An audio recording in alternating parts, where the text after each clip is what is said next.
וקודם כל אני רוצה להודות לך על הביקור המרהיב הזה.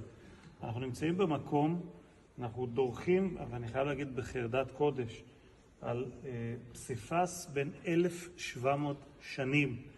אין הרבה מקומות כאלה, לא בארץ, בעולם, שאתם יכולים לראות דבר כל כך יפה שהשתמר לאורך השנים, וכמו שראש העיר אמר, כל אבן משתלבת ברעותה. זה הגשר המיוחד של העיר לוד.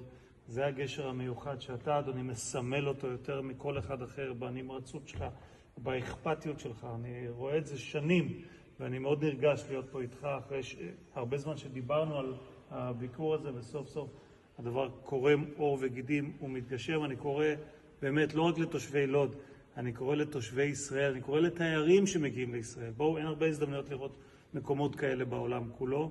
וברוך השם, ותודה לאל, ותודה לראש עיריית לוד, ותודה לעיריית לוד שהשקיעו פה כל כך הרבה מאמצים, זמן, משאבים.